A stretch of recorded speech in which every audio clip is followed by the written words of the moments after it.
Hello friends, welcome channel. పద్మావతికి ధైర్యం చెప్పి ప్రేమగా అన్నం తినిపించిన విక్రమాదిత్య. ఇదంతా అలా జరిగిందో మనం ఈ వీడియో తెలుసుకుందాం. ఇంకా పద్మావతి అయితే అన్న మాటలకు ఏడుస్తూ కూర్చుంటుంది.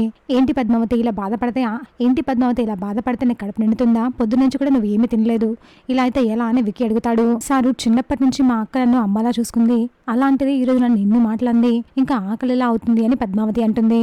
అను గురించి మా అందరికంటే ఎక్కువగా నీకే తెలుసు, తను ఎందుకు ఇలా అన్నది అని ఆలోచించకుండా బాధపడుతూ కూర్చుంటే ఎలా పద్మావతి అని విక్కి అడుగుతాడు. అను పొరపాటున ఏమైనా అన్నదేమో, లేదా నీకు తెలియకుండా అనుకి బాధ కలిగించే పని నువ్వేమైనా చేసేవేమో, అదేంటో మీరిద్దరు కూర్చొని మాట్లాడుకుంటే సాల్వ్ అయిపోతుంది కదా.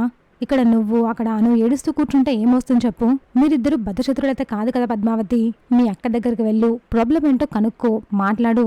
తన కోపంలో ఏదైనా మాట అంటే పడు, ఆ తర్వాత అసలు ఏం జరిగిందో కనుక్కో, అప్పుడు ప్రాబ్లం సాల్వ్ అవుతుంది కదా అని విక్కి అంటాడు. దీనికి పద్మావతి సరే అని అన్నం తింటుంది. చూసాక ఫ్రెండ్స్, మరి ఏం జరగబోతుందో. ఇలాంటి జెన్యూన్ అండ్ రెగ్యులర్ అప్డేట్స్ కోసం మా వీడియోకి లైక్ చేసి ఛానల్ సబ్స్క్రైబ్ చేసుకోండి.